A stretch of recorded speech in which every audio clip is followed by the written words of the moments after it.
So hopefully this is recording. We are going to be playing against Weber in the Cardmarket Best Deck Ever Pauper series.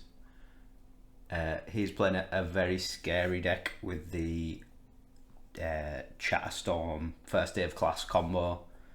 I'm playing Stompy's Kuldotha that was legal for about 2 weeks before Swift Spear got banned.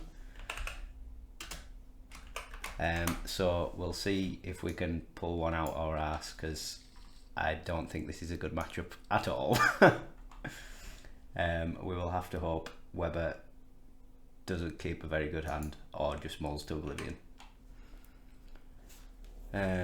We did jump right into this as Weber challenged me, but essentially the premise is there's, I think, 16 decks, one from each year of Pauper, and ideally the most broken deck of that year. So mine's pretty recent, which is last year's Kuldotha, and obviously the most broken point of that, which was the 2 weeks between Tomb Raider being printed and Swift Spear getting banned.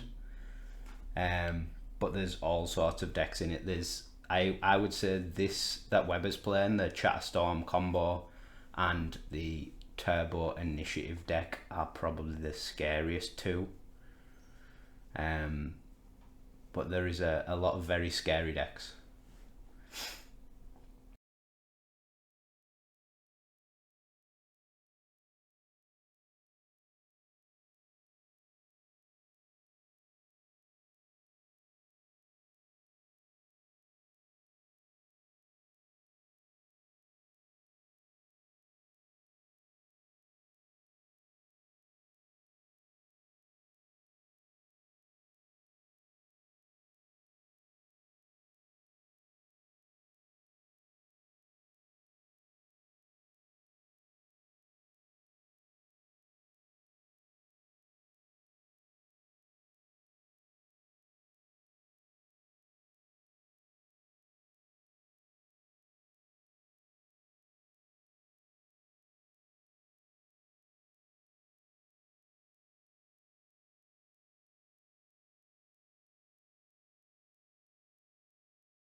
Well, we are back once again with the Cardmarket Best Deck Ever series. I am playing Kuldotha still, but we are against, I believe, 8 post this time, which in this variation I think is mono blue, and essentially just want to combo out and bounce all our permanents with Temporal Fissure, and then I think they just beat us down with like Mull Drifters and stuff. So hopefully if we can get a fast enough draw, we should be in for a good time here.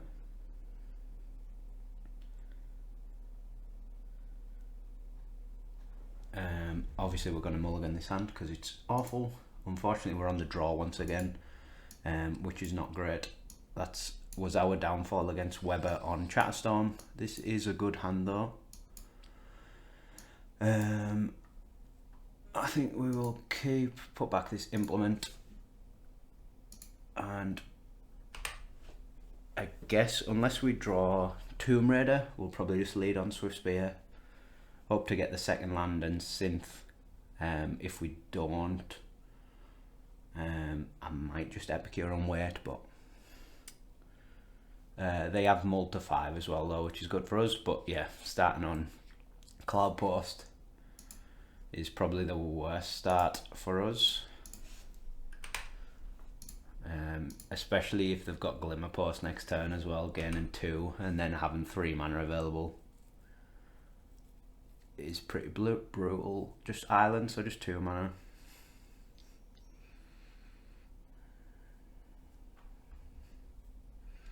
For a Prism, another banned card, but it probably shouldn't be.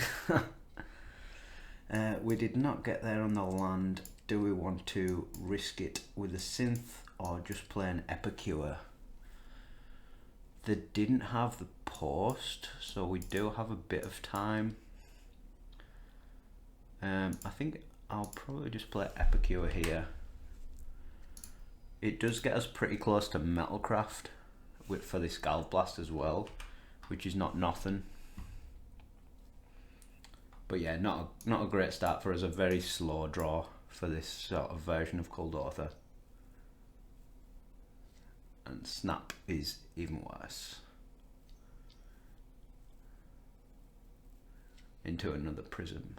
Hopefully it's got a land drop as well, and a map which can get a Glimmer or another Cloud Post, and we still don't draw land. Very unfortunate. We're just gonna replay this Swift Spear and send.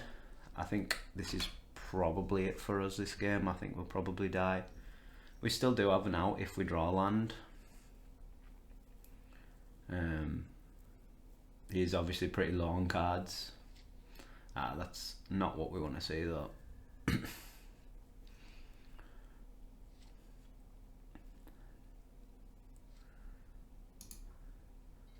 Hey, we do get there on a land. Do I want to synth this turn, or are we just going to try and push some damage through? He does have 1 mana available of any colour. I'll just have a look at the list. I don't think that actually represents anything. Pre-sideboard obviously. Post-sideboard he'll have Hydroblasts. 4, 5, 6, 7, 8. Puts him to 9. If I synth and just hit something, the Seagate gets in the way anyway. So I think yeah, we'll bolt this Seagate. Auto yield to that. We'll go to the Dome with this Scald Blast. And then swing for 4. And just hope to whiff a turn, I guess. You can get another Glimmer Post to gain 3 life. And add an extra 2 mana. It's a shame so the sideboards for each player's deck is what was in the sideboard at that time. And Rhys at the time this Kuldotha was a deck was not very popular. but Rhys against this would obviously be very, very good.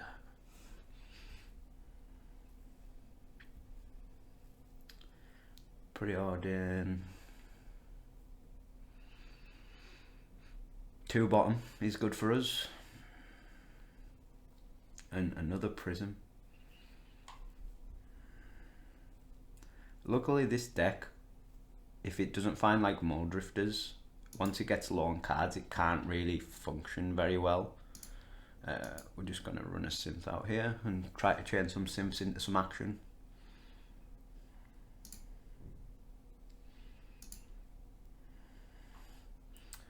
I guess we'll take a free land. Means we can pitch this one in our hand to a blood token. I guess we... I don't want to hit off a synth because there's nothing I can get, so we'll eat this land. And I think if we don't get killed or don't get our board bounced this turn, we probably win.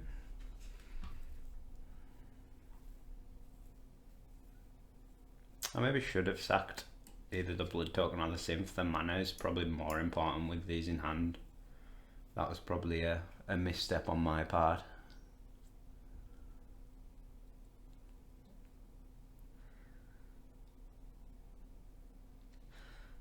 Map gets another Glimmer Post to gain 4, and then this is obviously going to tap for 4 next turn.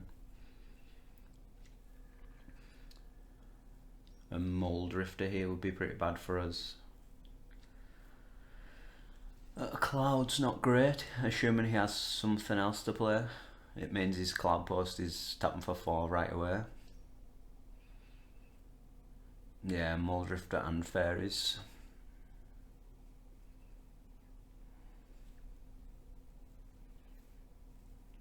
We are still low on cards, which is basically what we need. Especially with the slow start that we had.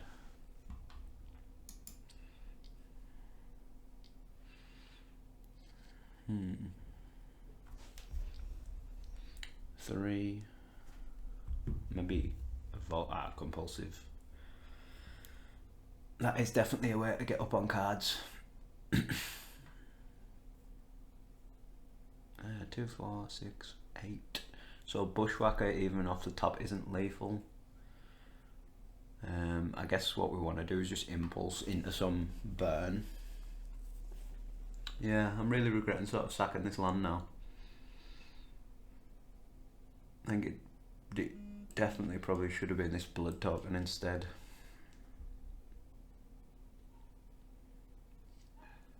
Discards, Mold Drifter Preordain, that's not great for us. It means the hand's basically all gas. I guess we'll start with an impulse.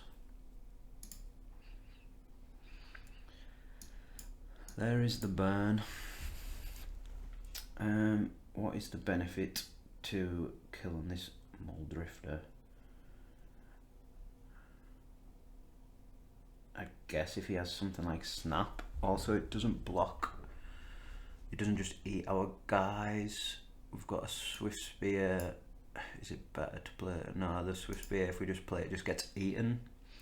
Yeah, we'll just bolt this. I'm assuming he'll just trump this Swift Spear and take 4.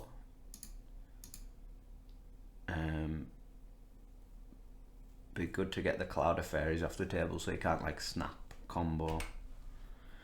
But yeah, again, just hope our entire board doesn't get bounced. I guess the good thing is we've got double Swift Spear to replay. If that does happen. I'm assuming this is just another Mold Drifter.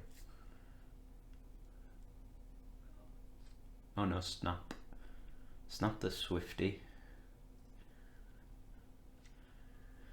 And the 4th Glimmer Post, gaining 5, brutal. I'm now tapping for 8.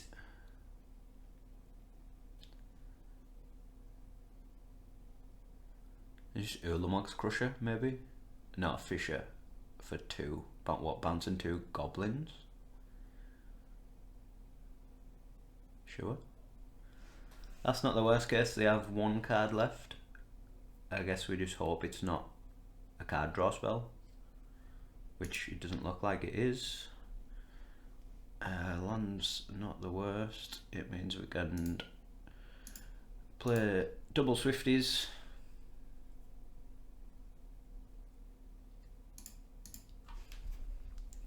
I'm trying to think if it runs counter spells this deck. I don't think it does main board. So I'm assuming the card in his hand's like, I don't even know what it would be. It might just be a land. I think everything else you would have played there just to get the extra bounce off the Fisher.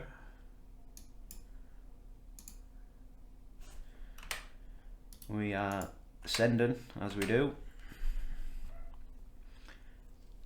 I guess the good thing for us in this matchup, although they can gain a bunch of life and take a bunch of actions, even like Fisher and our board, assuming they can't hit the lands, all our stuff's so cheap we can just play it back down. Sideboard wise, obviously we don't want end or anything like that. We can cut the end probably from the main, as well as this lava dart looks pretty bad. In favour of, we want these blasts in. We want all of these in. Smash the smithereens. They do have prisms, but outside of prism I think that's basically it. They have maps as well, but yeah, we don't really want to smash those. They're going to be bringing in what? Hydroblasts, maybe some dispels. What are we worried about? Getting stuck behind blockers, I guess, and not being able to get through. Bolt's pretty good there, it deals with all the guys. Galblast's okay, but obviously if it's not turned on it can't kill a Seagate Oracle. I guess to be fair, impulses might be a bit slow if we just want to go really as low to the ground as possible, make the bounce not have much value. Yeah, we'll try that.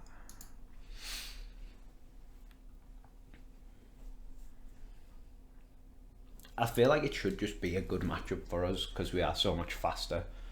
Like some of the old Pauper decks, like the Chatterstorm we played round 1, is just like super broken and fast. But this has broken cards, but it is quite slow. They submitted the 61 card special, which is interesting. Obviously, we're gonna mulligan this with no lands, and oh dear, this is how it ends. We'll keep this. What are we putting back? We want these. I guess maybe a land and a Galv Blast. Is the land too greedy to put back? I guess we can put a Reb and a Galv Blast back so it makes our synth a lot better on turn 2. And then if it hits a land on turn 2 we can pop it turn 4 or something anyway. No, I'm gonna high roll it. I'll put a land back. We haven't got an enormous amount of that's the brutal start. Only 4 in the deck, but has it. We haven't got a huge amount of pressure, but these Rebs should hopefully cut his card draw off.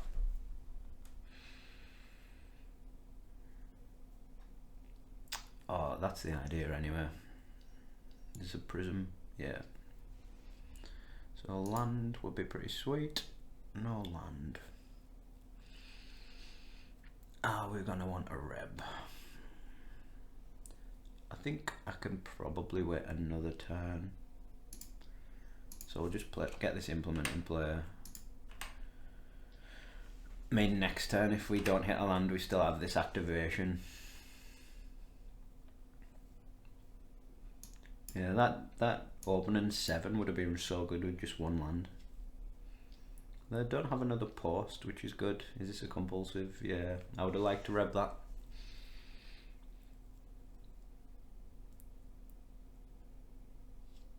pitching just an island. Okay, we do hit the land. Does that mean I can synth? Probably not. I think I'd rather keep the rebs up, and as well as I've got this ping now anyway. So I think we'll just ping for 1.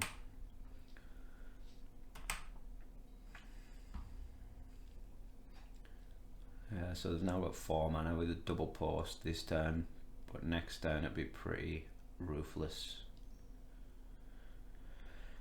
Yeah, sure, we'll bite on a Seagate. I would prefer they didn't have a blocker. Map's fine. We'll ping them now, just so we can F6. Something like Kuldotha. Tomb Raider's pretty good here actually as well. They've got 1, 2, 3, 4, 5, 6 mana next turn. I don't know how much a Reb's gonna actually help that. I guess all we can do is send them.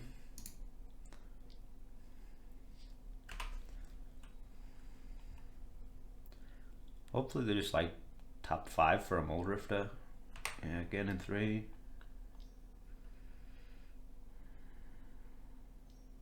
6. Cloud of Fairies, probably, I'm guessing.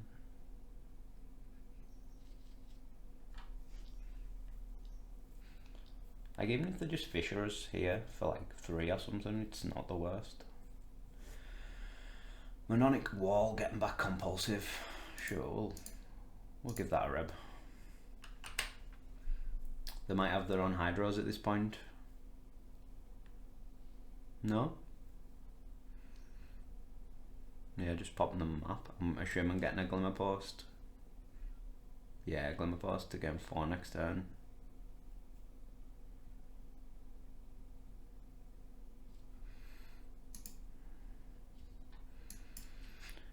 How do we want to play this?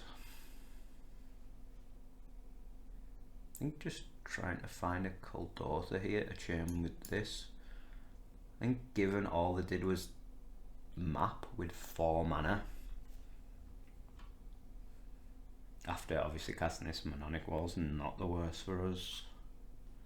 So yeah, we'll start with a synth. The majority of our deck costs 1.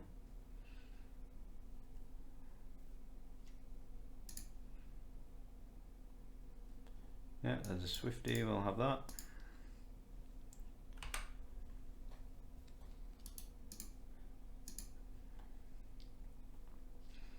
So like at this point they need a pretty big Fisher to actually hurt us too much. 5, is this a second wall? No. 6.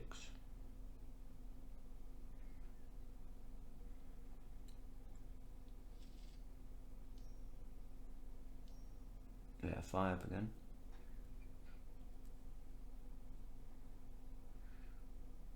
Oh no, just a straight up mully.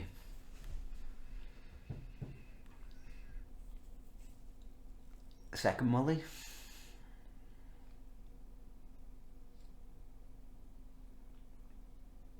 I mean, they can filter with this. They don't have to use the island.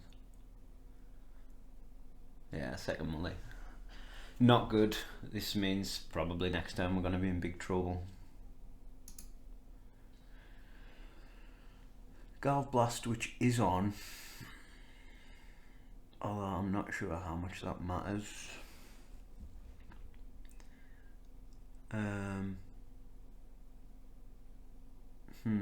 I think just trying to hit a land here is probably pretty key.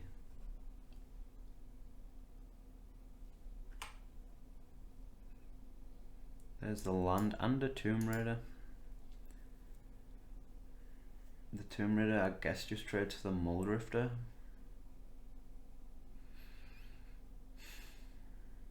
Could also Galv Blast a Mold Rifter. It gets in, assuming they trade with the Tomb Raider we've got, and then eat the Epicure, gets in extra damage. Is that better than it just going face? We are going to struggle to get through to face if we don't kill the Muldrifters, and they can obviously snap them all. But if he's got Hydra, that's not great.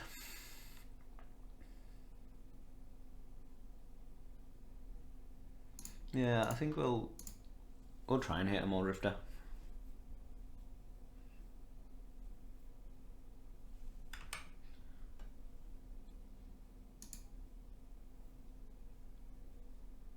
And I'm not going to swing with this Epicure here. I prefer to just keep the body on board to make it harder for them to fisher our board completely away.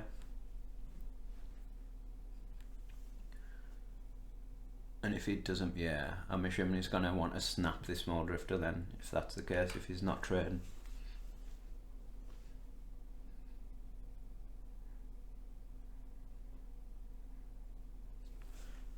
Just giving way too much time, unfortunately, this game.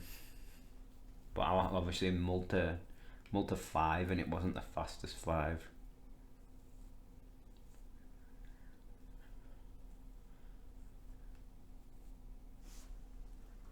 And he has what, 4, 8, 10, 12 mana. 14 mana.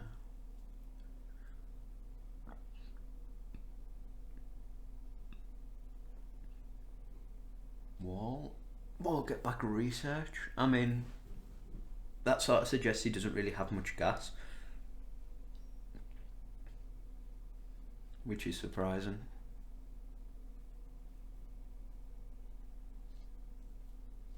Although the wall is a very good blocker.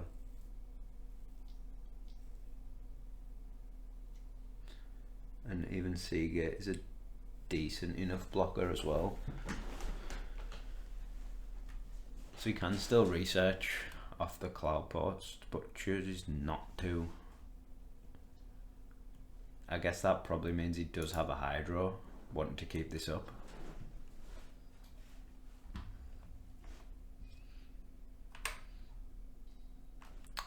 Kuldotha is exactly what we want, but is it going to get Hydroed?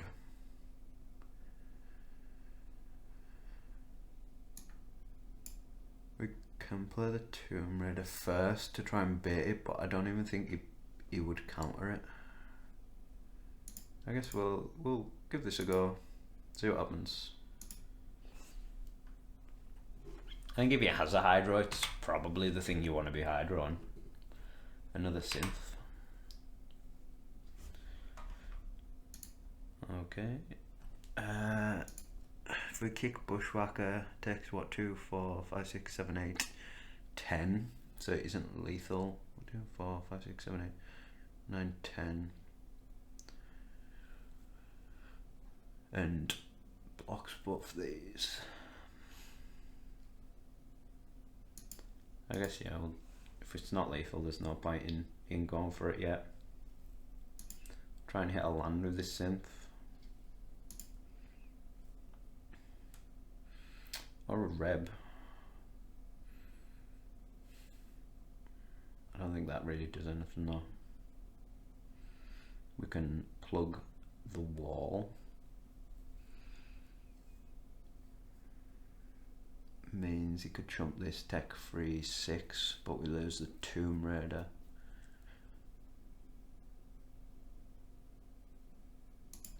I guess probably plugging the wall's fine, so he doesn't have a snap loop. I'm sure he's got a Hydro here though. Just not compulsive research in there is so odd.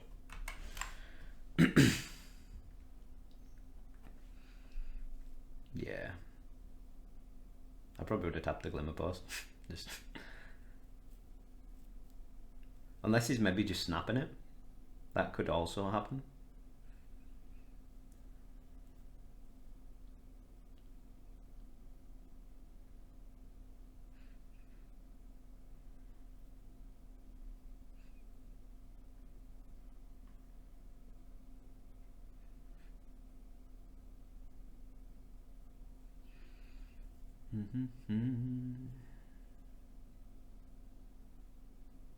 Ghostly Flicker. Yeah.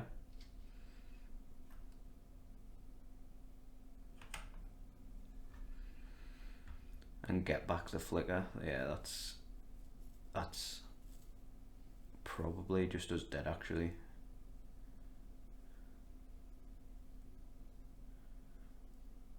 Because next turn you can flicker, flicker, flicker. Yeah, I'm just going to concede to that. Just flicker, and obviously next turn he has a bunch of mana. He can ghostly flicker the wall and the glimmer post 3 times. Gain 15. I don't think we'll come back from him gaining 15 every turn. I still like our position. It's best, even better this time because we're on the player for the first time. I think the sideboard is still what I'm after.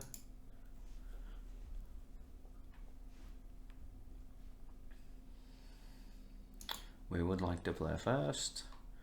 We would like to keep this hand because we have turn 1 Goblin Guide, and then Epicure hold up Reb or Ren's Resolve into something depending on how he starts. He's also kept 7, which means I am probably going to get turn 1 Cloud Posted.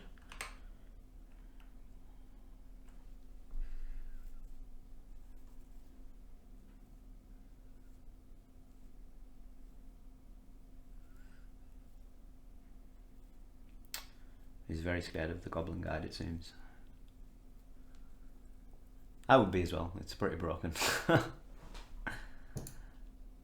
I'm not actually sure it's even worse than Swiftspear, it might just be better than Swiftspear, especially this turn 1. Oh no, Island, so he's got a Hydro, I'm assuming, Hydro right away, yeah. Sure, so I think we're just going to Ren's Resolve here, get it through while we can. Shame to not hit a land. There's the Cloud Post. Land for turn would be good. Yes. Well, Epicure. So if he plays a Glimmer Post next turn, he's got what, 1, 2, 3, 4 mana. I'm fine not hitting anything on 4. Just Bolt Face.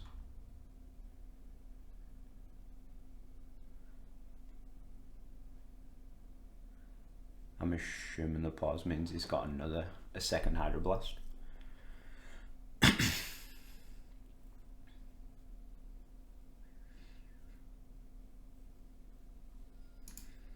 And yeah, we'll just Epicure again.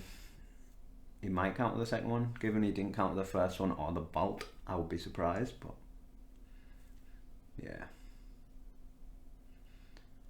And even next turn, a kicked Bushwhacker looks pretty tasty. Glimmer Post, obviously, probably our worst case scenario.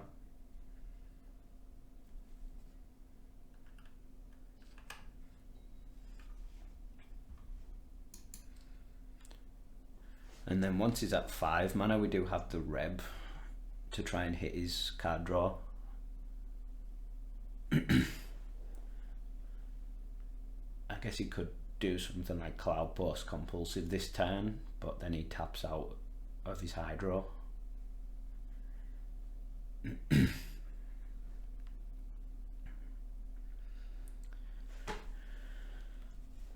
Play nothing.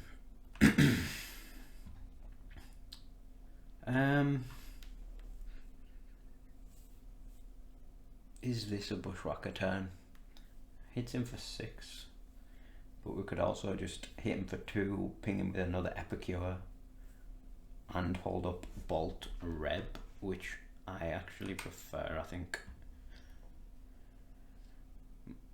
Okay, he's Dragon tapping us.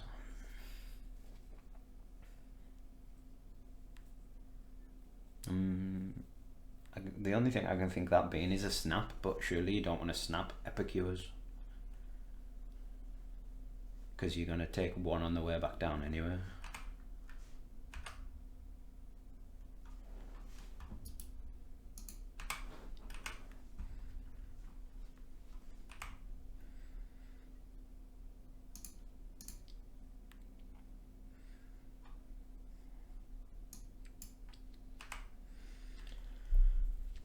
So he goes to 10. We can put him to 7 with this bolt. And then attack for 8 with a kicked bushwhacker with the Reb as protection. That's annoying because he's getting 2. So we don't have lethal anymore.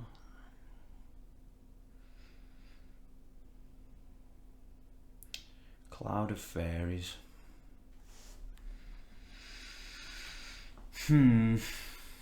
I don't think I can fight over that.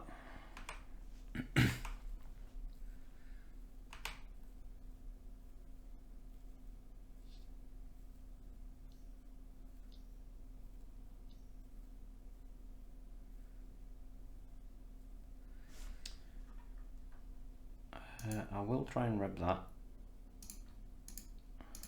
I imagine he has the Hydro, the way he's played makes me assume he's got it. Yeah.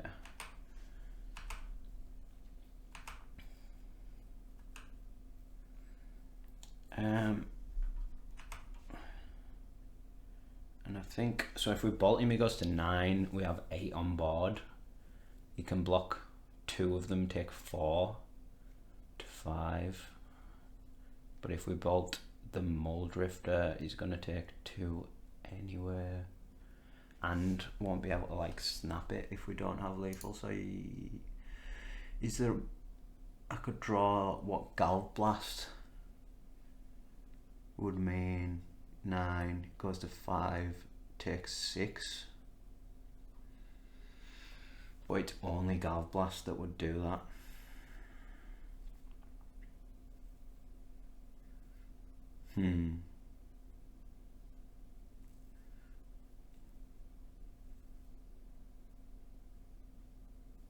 Yeah.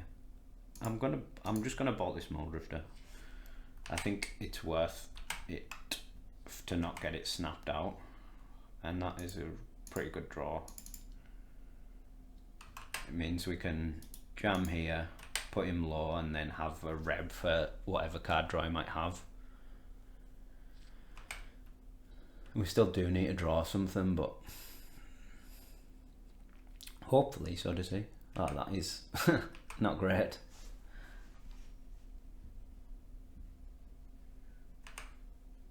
Map's fine. Like, it means he's getting 4 next turn as well. But he's committed into basically just getting Glimmer Posts.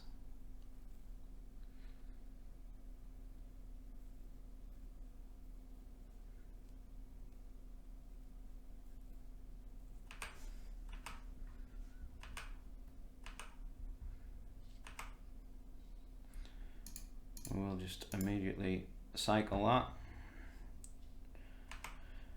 Bolt is okay.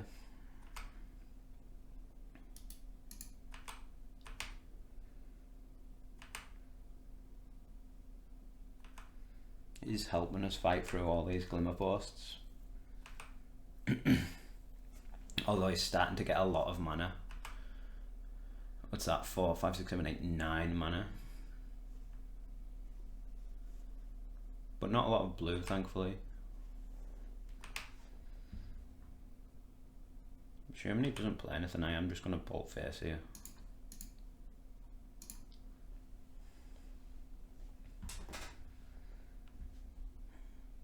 Means a Galv Blast is lethal.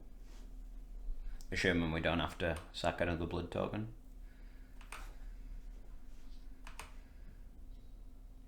Tomb Red is a good draw.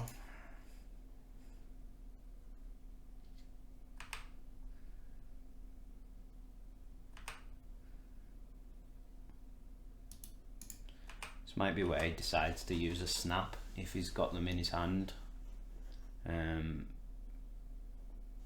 Or something else. Snap a Tomb Raider.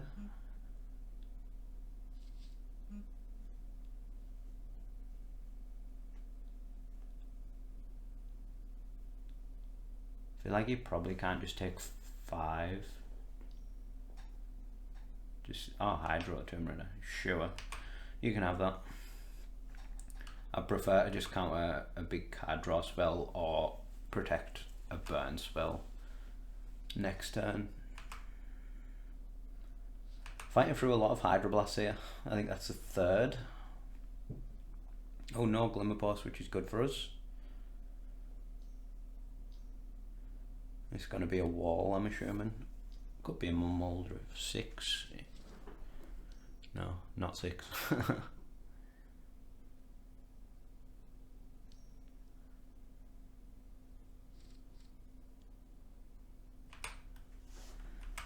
Just dragon tapping us once again. Hopefully his hesitation means he doesn't have a counter to protect it. Kuldotha doesn't really do anything for us right now. I think we get the damage in and then just try and convert that into a burn spell. I probably should have just discarded it first in case we drew a Swift Spear off it actually. That was not a very heads up play by me.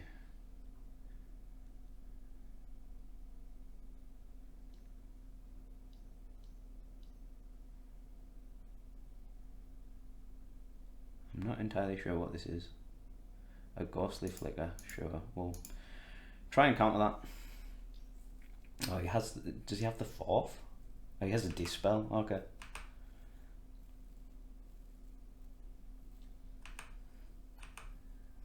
Yeah, I probably should have just waited on the discard as well, but sure. It's gonna be brutal if he has a wall again and just fucking walls us out, but unfortunately that is how this matchup looks. It basically is just him fully reliant on his Glimmerpost to save him, and that is a lot of life gained off them as well.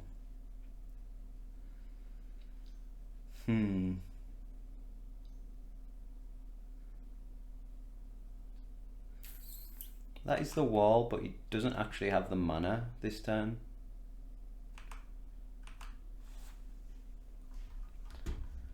So we might have an out at least.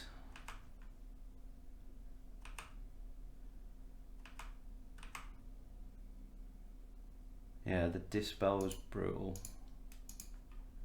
Try a redraw.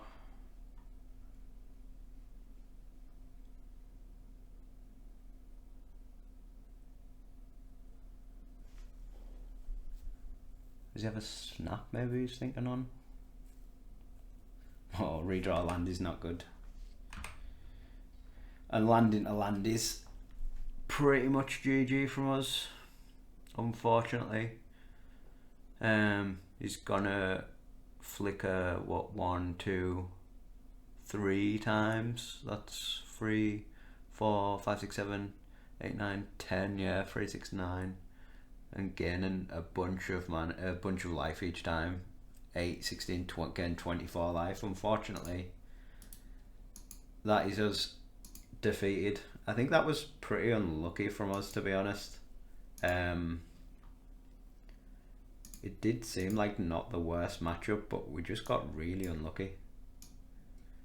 The multi 5 and then the slow start game 1 sort of cooked us.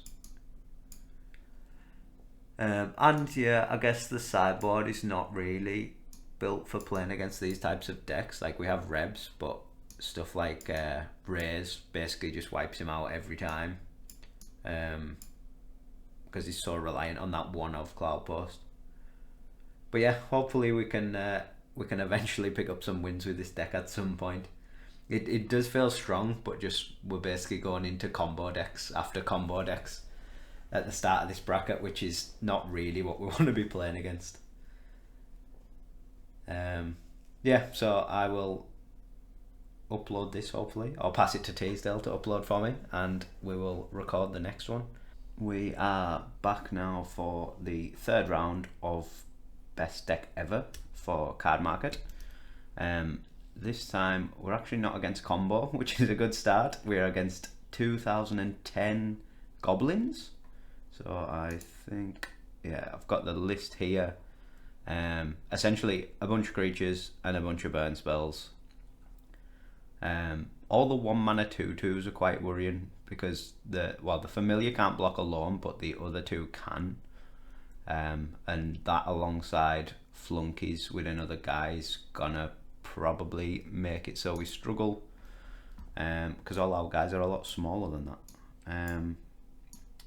But I think hopefully if we can run them out of cards, that is probably going to be our game plan. So that being said, I'll probably keep this hand. It's not the fastest, but we have card draw and removal, and we are on the draw as well. So yeah, as expected, 1 mana 2/2. The good thing is it probably can't attack on turn 2, just because none of the guys really have haste unless he kicks a Bushwhacker.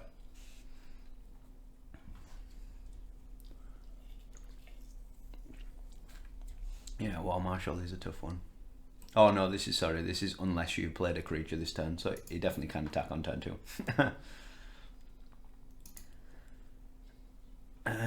So how are we going to play this? I think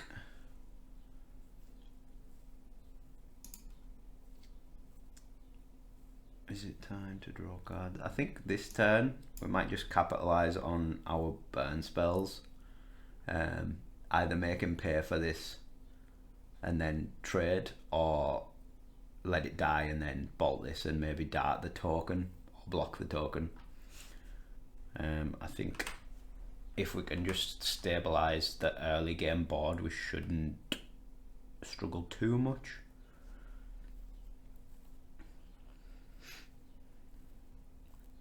Like the older decks really do struggle on card advantage compared to the more modern ones. Yeah, so he's paying for it, which is fine. And he does have a creature that is quite an annoying creature.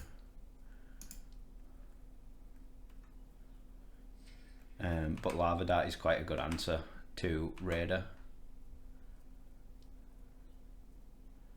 I think here, if we just, if we block the token and then end of turn ping the Raider off, and he can sack his War Marshal now if he wants to save the Raider. Which is fine.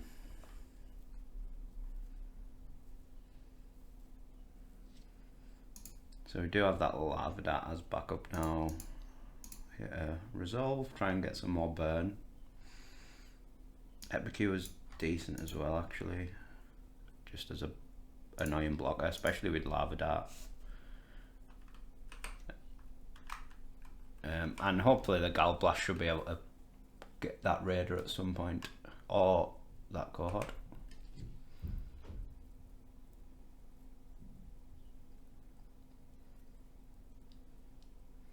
Yeah, flunkies. You will just trade. I'll happily trade with that. And I think end of turn I do have the extra land, so I am just going to Lava Dart this now, which is big. I think just continuing to get the card advantage, stabilize the board. We can now Gal Blast his flunkies as well.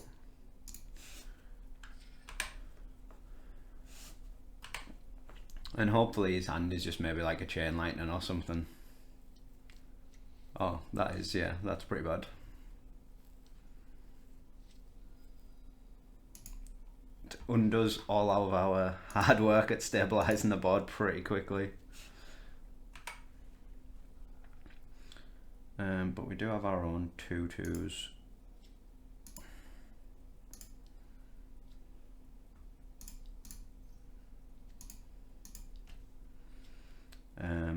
Which obviously can't really attack very well because we're not winning that race in the slightest. Might be popping and Synth Time as well, just for a blocker. Yeah, he's not attacking either. Bushwhacker. It's bad if we hit an impulse effect, although we only have 3. It's pretty good otherwise, so yeah, I'm just going to pop this here. Yeah, Swift is not the worst, as it can probably start attacking through in the next turn or so. Am I happy trading a Tomb Raider for a cohort? I think so, because I think he's more about board position than we are. That's fine.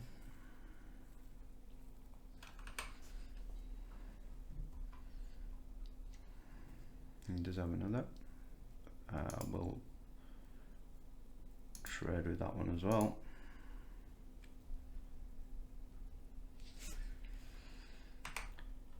I think now, assuming we can kill him before he finds enough burn to burn us out, we should be in a decent position. That's a pretty big game. I'll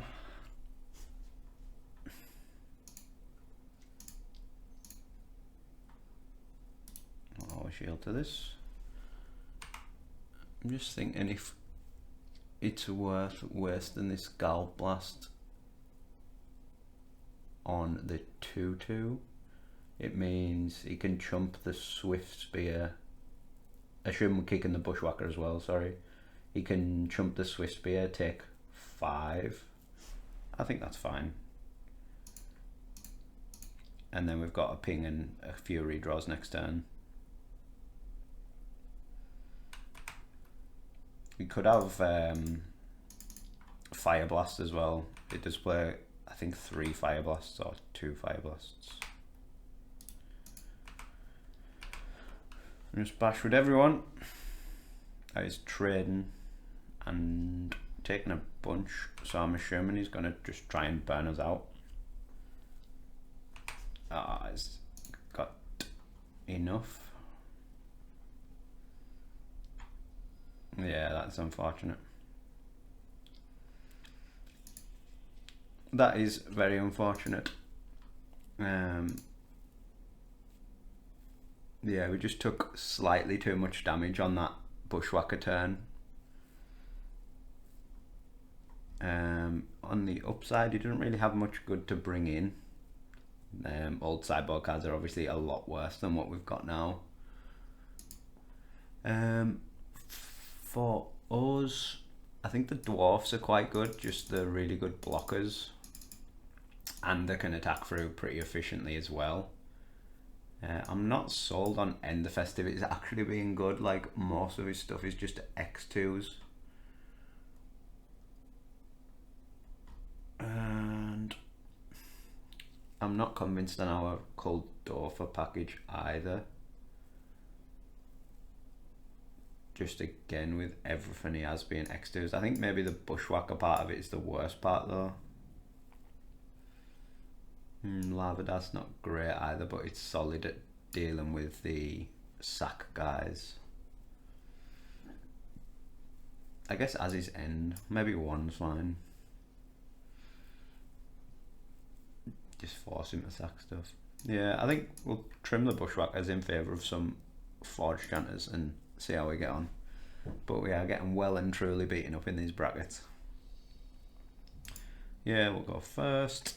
That is a very middling hand.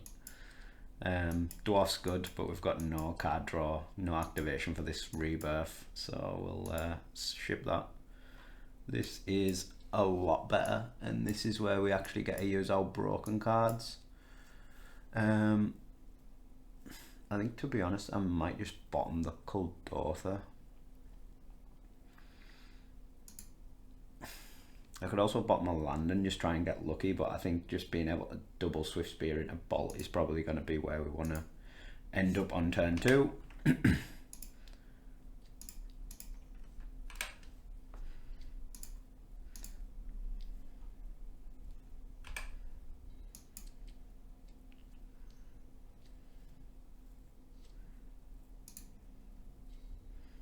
That's a nice draw as well.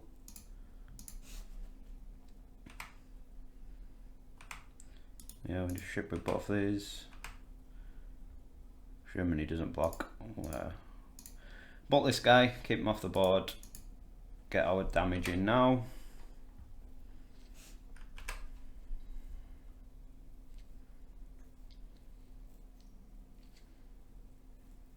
Yeah, so this one can't attack or block alone.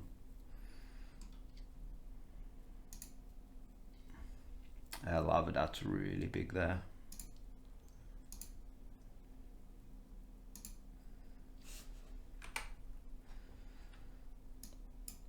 That's pretty nice as well, because it means we can probably just freely attack these Swift Spears in, holding up the Lava Dart, and then post-combat play 2-2. If we just play the Tomb Raider, he can just double block a Swift Spear, lose one guy, take 4. Yeah, I think we'll post-combat the Tomb Raider. It's just so much better, like if he tries to double block here, having the Lava Dart up. Yeah, and he's going for it. So that is fine. And this can just ping. Do we want to save? Yeah, I think we want to save him. So we'll just double ping face. We go down on lands and lose the Tomb Raider, but we have a Kuldotha next turn and 2 Swift Spears. 2 is nothing. And we have 2 hits at getting a land.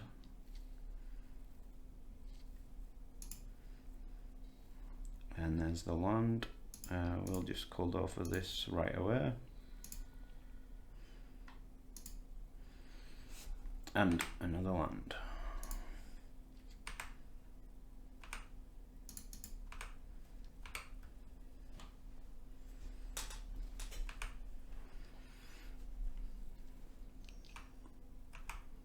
There's the shudder, a double shudder.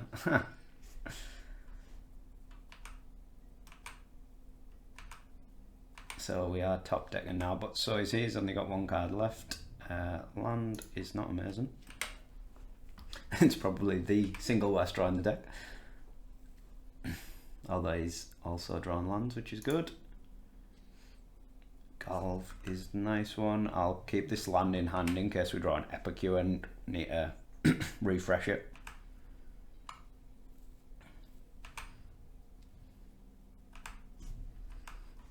But yeah, just any burn spell here would be, I guess other than Galv, would be pretty good. Ren's Resolve is great. Yeah.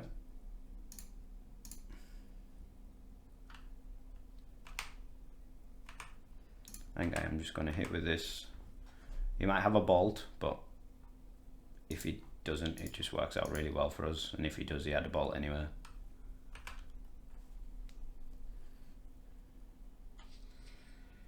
Fire Blast, yeah. So I'm glad that's not gone at our face. He does save his guy, but loses a bunch of lands and his Fire Blast.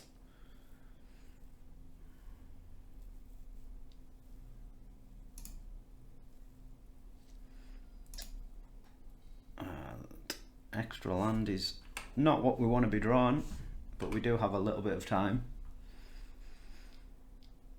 That makes the time significantly less. Oh dear. Implement is passable because it's a redraw. Epicure is another redraw.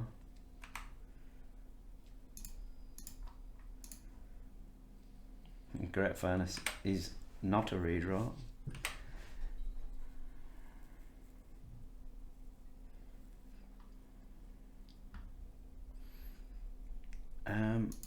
We're not going to get through with this, so I think we may as well just save damage now while we can. Yeah, he's taking his opportunity to get his Chain Lightnings in while we can't bounce them back. Oh dear. That is really not good for us.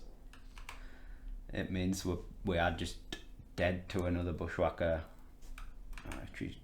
Oh my god. 4, 8, 9, 10. Yeah, that is a lot of lands. Yeah, that is brutal.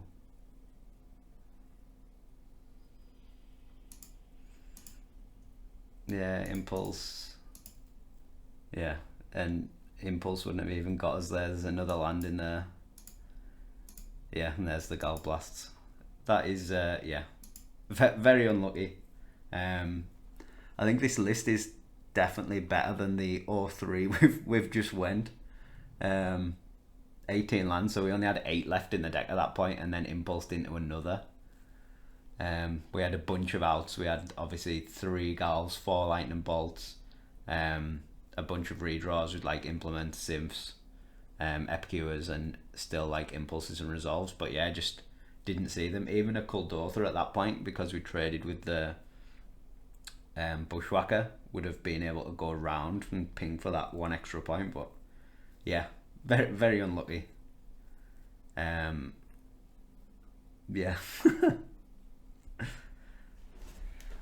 I'm not even sure what else to comment on that. I think Kuldotha's definitely had a very poor, well, a very poor showing, but a very awkward showing for matchups wise.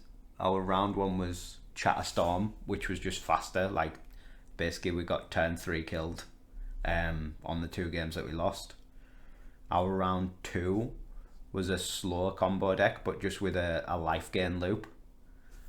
And then I think we probably are favoured against this Goblin list. But yeah, game 1, obviously he got that 1 turn where he could bushwhack for a bunch of damage and then had triple bolts. And then as you've seen, we drew, 4, 5, 6 lands in a row. Which, yeah, unfortunate, but it happens. Hopefully I can not go 0-5 with this Kuldotha list. We are back for the 4th round of Cardmarket's best deck ever in Pauper. We're against Dan, who is on Bogles from 2013, I believe.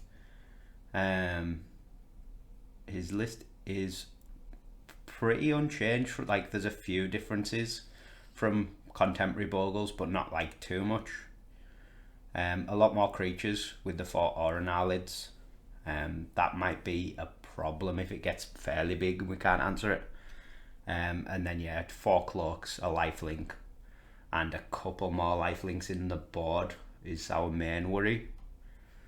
But yeah, let's have a go, see if Kuldotha can do some Kuldotha things. Dan is on the play. How does this hand look? Against Bogles, not amazing. It's not very fast. It can get Metalcraft for these 2 Galblasts.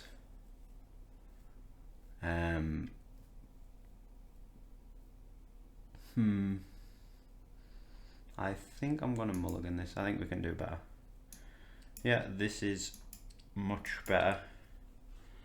We could probably ship a Lightning Bolt because we're not going to be able to Lightning Bolt most of his guys.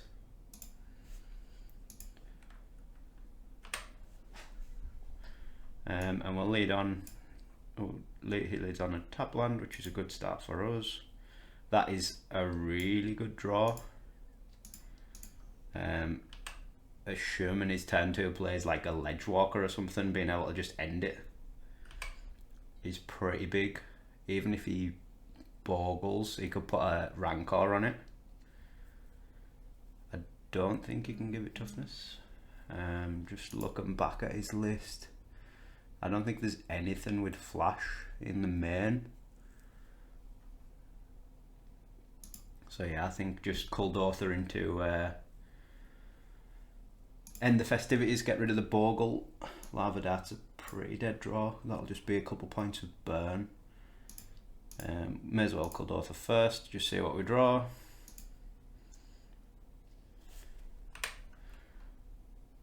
Land is not amazing, but the end the festivities is a very good.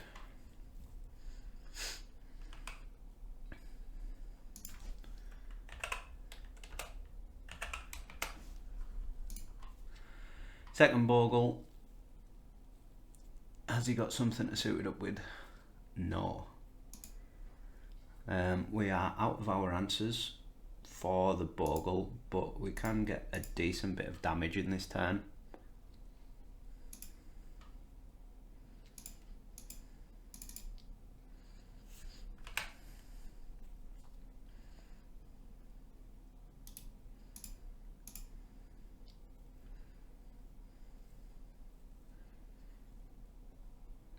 If we can get this game won, it'll be very good for us. Obviously after sideboard, and we have a couple more ends and electricity, that'll all be very good. It's a shame Dan's start didn't have like Utopia Sprawls and stuff to sort his mana out. It sort of looks like he's just got a lot of guys and maybe some 3 mana enchantments stranded in his hand that he was hoping to draw the 3rd land for. I guess we'll start with the synth in case we hit a bushwhacker. Epicure is not the worst.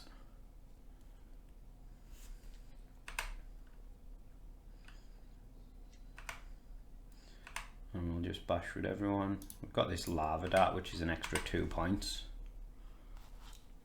So this is a lethal attack.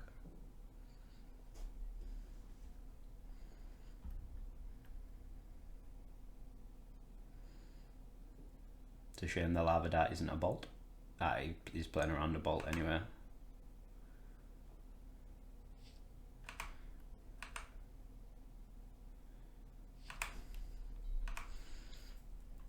I don't imagine he has really an out here. I think he's just got stuck on green. Probably with a bunch of white cards in hand. If we resolve. Yeah.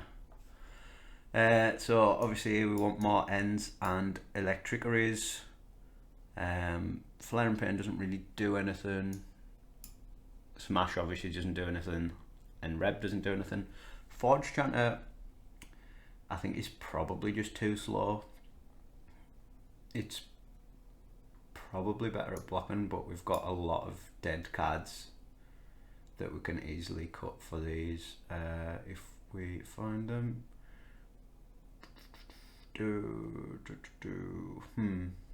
Yeah, we'll probably just cutting a couple Gallblast, just worse than a bolt, and cutting a lava dart, which is worse than a Gallblast and a bolt.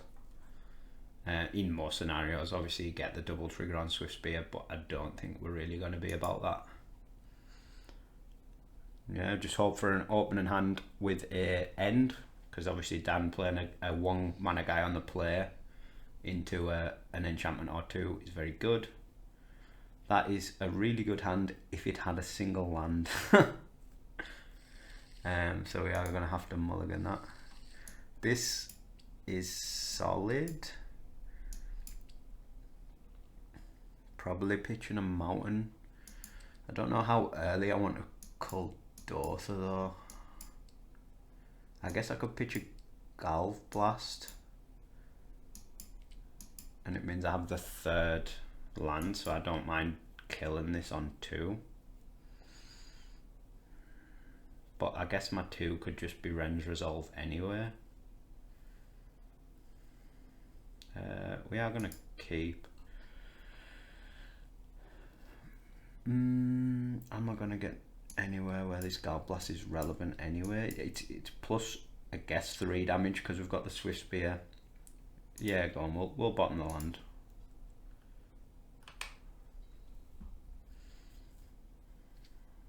Forest Bogle? No, Forest Sprawl, naming I imagine white on a green. I guess he's got a plains, and that's not a bad draw. It means we can save this furnace.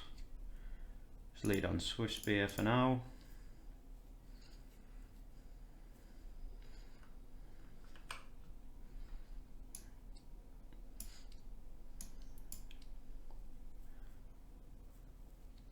Abundant growth. That's unless you just double green spell and triple green. There's a scout. we don't have an answer for that currently.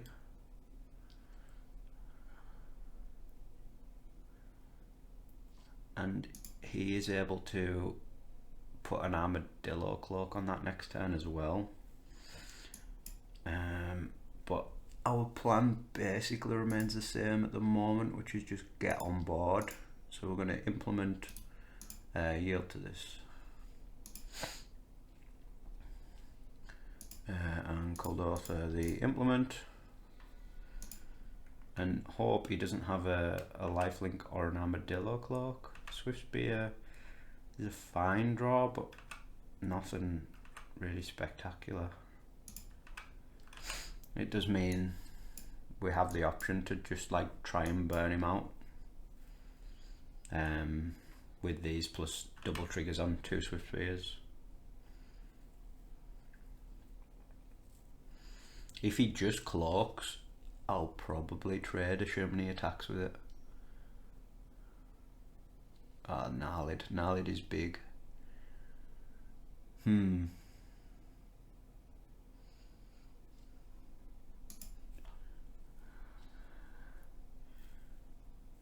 Do 6. That's going to be good. I think for now we're just going to get this Gnarlid off the board.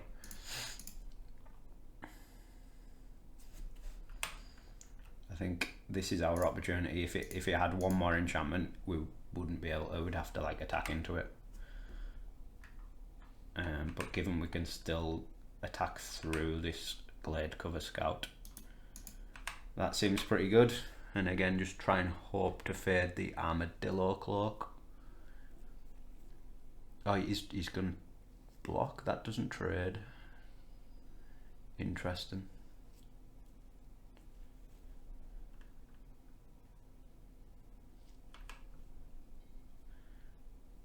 I'm not really sure what that means. It does prevent a lot of damage, I guess, if he just has another guy to re-up. Double Rancor. Yeah, he's really just needing that that lifelink. Do we have anything here? 2, 4, 6, 8 is not lethal. We could Tomb Raider and Swift Spear, or we could resolve. Chip for a little less, but have a more explosive turn next turn. If we just do this, and he takes what, 3, 4, 5, 6, 7 to 6.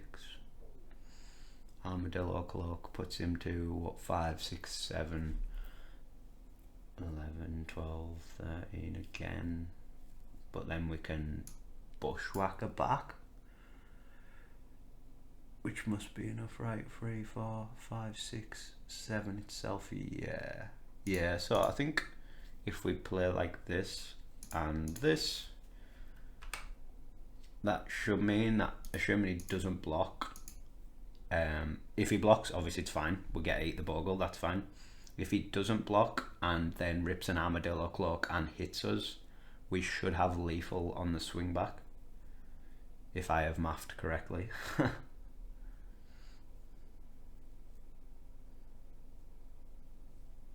Which I think I have. Oh, he's blocking, he's trading with the Tomb Raider, that's fine. Oh, he's thinking. Trading with the Swifty, interesting. Yeah, we are fine with that, getting that off the board. This is where killing that Gnarlid come in pretty clutch. If he had a Gnarlid with a couple of Rancors on it, that would be a really big threat.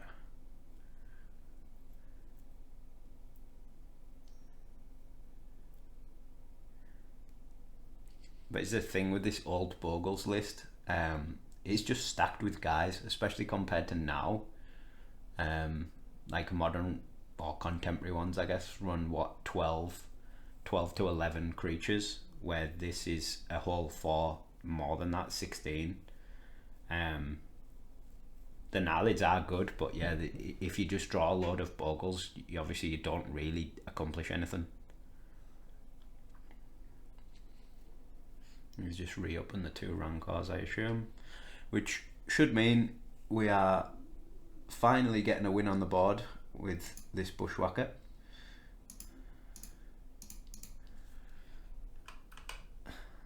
A big game for Kuldotha, finally getting the win. Give Dan the GGs. If you aren't following Dan on Twitter, I would recommend following him if you are interested in any Pauper events in the UK in paper.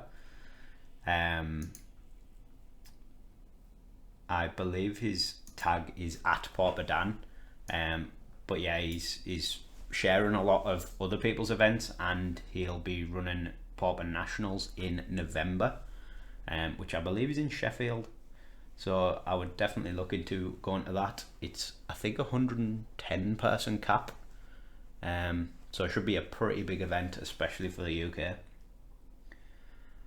But yeah, nice to finally get a win on the board with this deck. It's definitely a lot better than I have been performing with it. I think a lot of our games have been pretty unlucky, and some of the matchups have been pretty awful as well, actually. The Chatterstorm just being essentially a turn 3 deck, so faster than us, and then the Cloud Post deck having that life gain, like infinite life sort of loop. I guess it's not infinite, but yeah, Ghostly Flicker for a bunch of life, untap Ghostly Flicker for a bunch of life is pretty tragic. And then Goblins was, yeah, I'm still unsure about that one. I definitely think we should have won probably pretty easily, but just Bushwhacker is an absolute house of a card. I have a feeling it probably should have just been banned over Swift Spear. Like, this deck without these 3 Bushwhackers isn't as nearly as explosive at all. Like, you can still get a double Swift Spear draw, but a double Swift Spear draw is just much less threatening than Kuldotha into Bushwhacker. So yeah, interesting games. It's unfortunate for Dan, he did seem to just be flooded with guys and no auras, which is not what you want with Bogles, but old lists are weird. We are back here for the final round in our Cardmarket Best Deck Ever series. I think I'm going to keep this hand and just try and bounce off all the card draw with early Swift Spear. We're against the 2014 Affinity list, which is like an ATOG Carapace Forger Affinity. No Bridges, which is big, no Deadly Dispute, which is big. And I believe it doesn't run Disciple of the Vault either. So it should be quite an interesting game. A big ATOG into a Fling is probably what we need to look out for. But hopefully if we can get pretty early aggression on, we should be okay.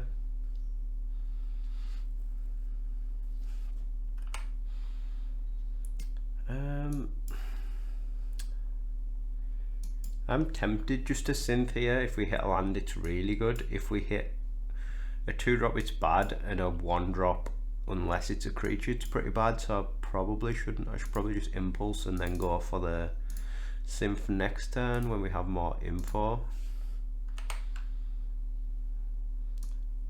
Okay, that is definitely an impulse. Hopefully we draw a land. Like a great finance would be like the nut draw here. But I think just getting the Kuldotha down, like if we don't hit a land, we'll probably just synth and try and Kuldotha into it.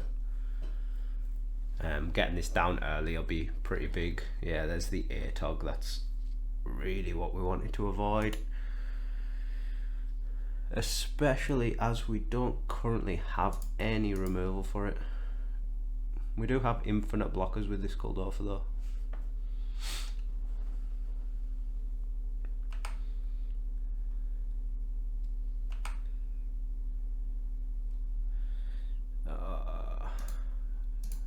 Come on, land.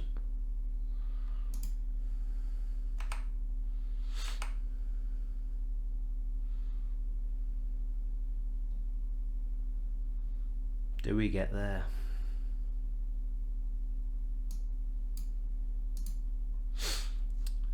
If we do, yes, that's good.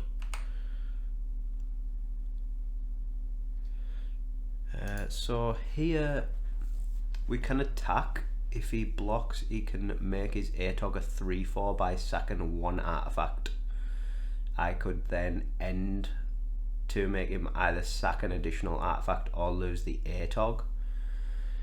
He could sack 2 artifacts to eat the Swift Spear, but I honestly don't think that's the end of the world for us. I think that's probably pretty good, and then we just play an Epicure. So I think I am going to attack here.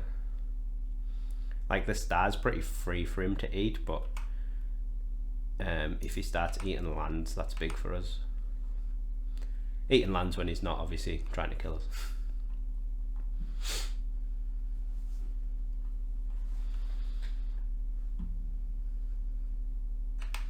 Yeah, it just takes the damage. It's definitely the safest play. We'll play the Epicure here because it's better than this Bushwhacker, and they're both going end of turn anyway. And then next turn our Tomb Raider is active off this Epicure. Shame we lose one of the Bushwhackers because that would be one of our big swing plays.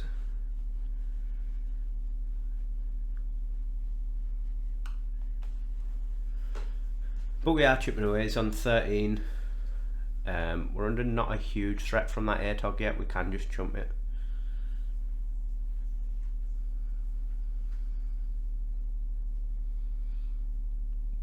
And it's not, there's not really enough artifacts in play for it to get to that lethal yet.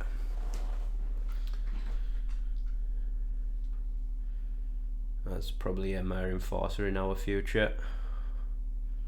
Now we're on 5.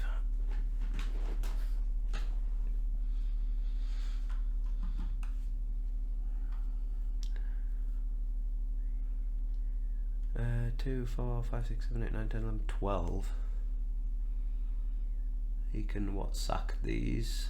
We're gonna hit back for 2, 3, 4, 5, 6, 7, 8, 9. If we draw Bolt, it's lethal. So I think this first attack we can probably let through. Yeah, I think that's fine. Yeah, he's gonna pump it once or twice maybe. Yeah, just once. And shields are down. Is that lethal? 2, 4, 5, 6, 7, 8, 9, 10, 11. It is not. Given that it is not, what do we do? I guess we could synth. If we hit a burn spell, it's still lethal with the synth, I believe, unless I've mathed wrong. And then we can just play 2 Tomb Raiders anyway if this whiffs.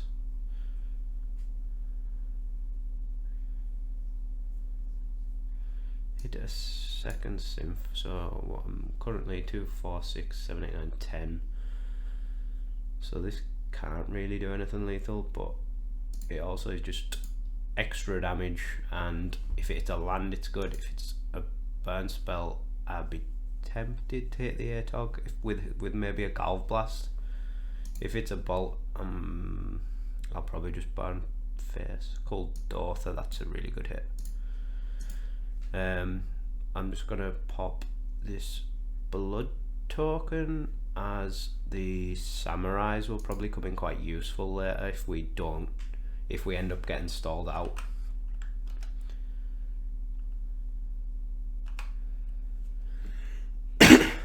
And then yeah, the Kuldotha means we can basically just attack with all of our guys in play, which is good. Puts him to 5.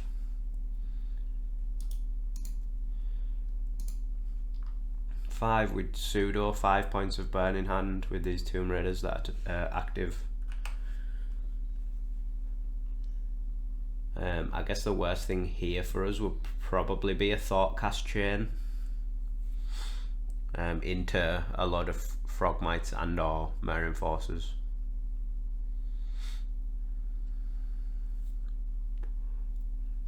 Although the big issue this Affinity has over Yeah, I'm just going to block this. I don't think there's any point risking it. 3, 4, 5, 6, 7, 8, 9, 10, 11, 12, 13. Yeah, I don't think there's any point risking that if he just has a Gal Blast and a Fling or something in hand.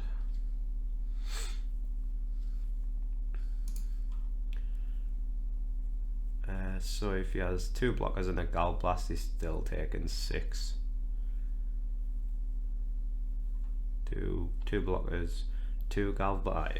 Yeah, we're fine here.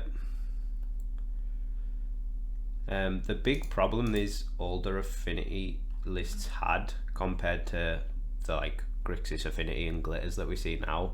Firstly, like the mana bases are much worse. Like he's having to pop stars and stuff for blue mana because there's no bridges. But he also doesn't have like a decent draw engine. It's literally just like these cantrip artifacts and Thoughtcast. So you don't just get buried underneath the card draw, which is nice. So sideboard, obviously we want our 3 Smash to Smithereens in. None of the rest of this is really that useful. Red Elemental Blast is pseudo okay. They will probably bring in Hydros and have Thoughtcasts and Somber Hover Guards if they keep in the Hover Guards. But I'm not really sure that's just better than some burn spells. I'll probably trim a Resolve given we're putting more 2-drops in and Hydros are going to be a thing. And then the only real guy we have to play around for our board is Crackland Shamans because they still have access to that. That guy did not go anywhere.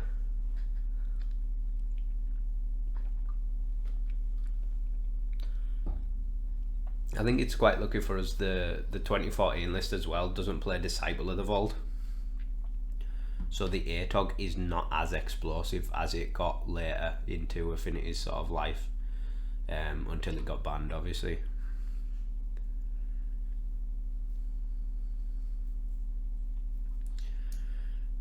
This hand, we're still lacking on removal, but it's not the worst. We have Swift Spear into a synth. We can play a 1-drop or a land, and then maybe a Tomb Raider, and then have an active Kuldotha.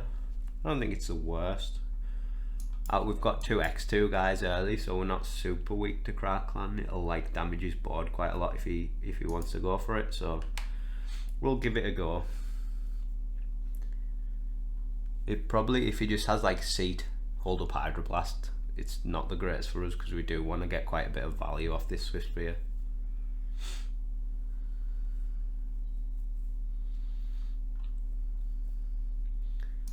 Just wish I had some Gorilla Shamans in this sideboard.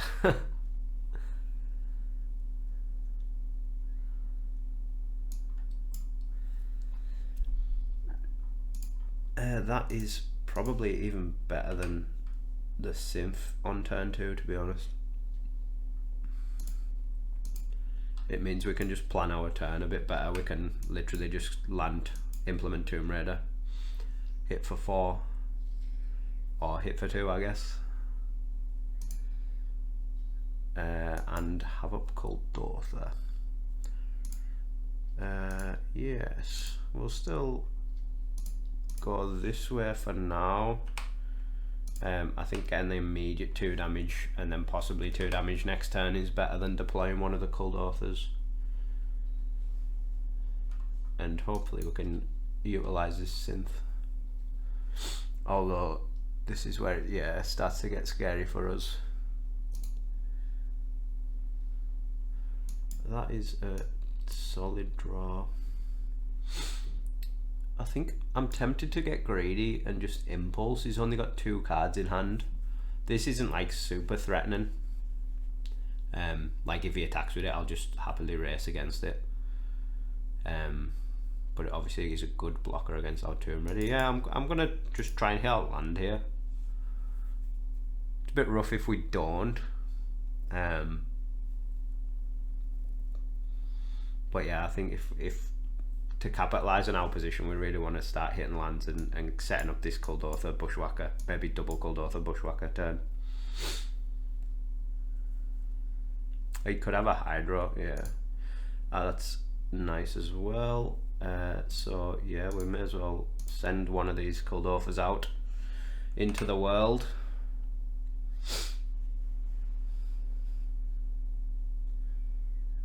Yeah, I think this pause likely means it does have a Hydro, but he does take 2 damage if he wants to Hydro this.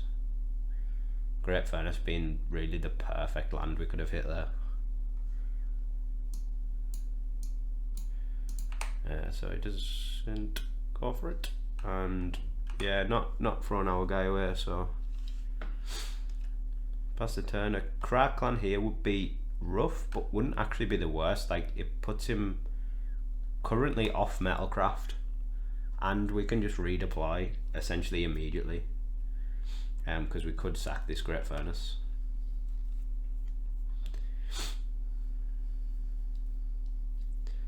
Enforcer. So are we thinking there is a Hydro in here?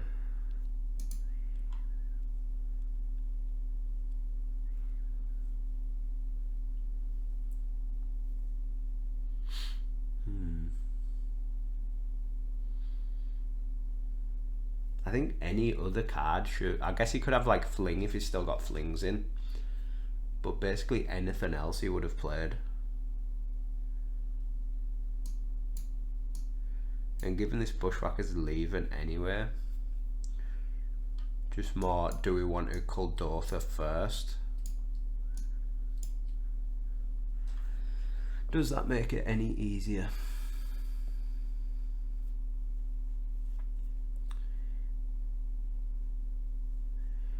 Yeah, I think we do just go for this. I think we may as well Kuldotha. It gets a lot of if he doesn't have it, it gets so much damage in. And then if he does have it on, I'm assuming the Bushwhacker, but he could like counter this Kuldotha and then hope our Bushwhacker's just lessened. Yeah, we may as well go for it.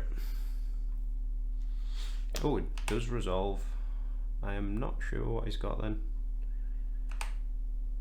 Unfortunately our Tomb Raiders got turned off, but I don't think that matters too much. We're going to get in 12 damage this turn and then have a backup Bushwhacker, assuming he can't clear the board.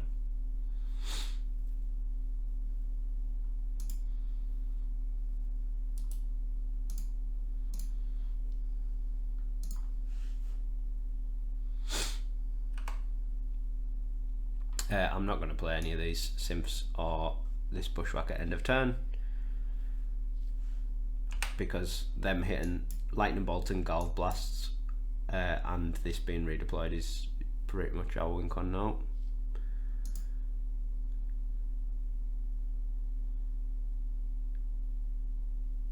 Yeah, just no plays is super weird.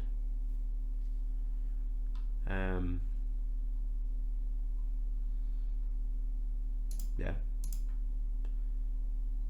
I'll just kick this. I don't think we need to play this guy as well.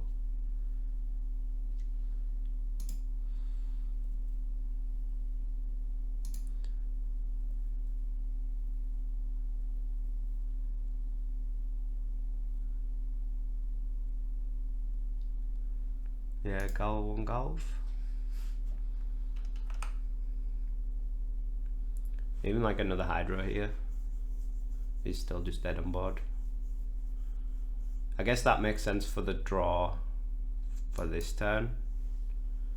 But yeah, I'm super curious what his last card is.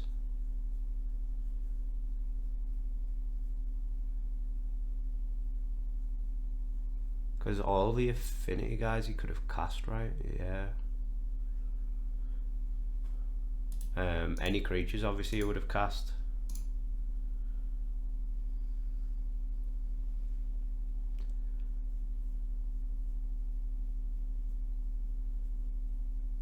So hopefully this is the win. If not, we can second main this Tomb Raider and then try and loop some Simps next turn. I'm not sure what you can have, to be honest, but you never know.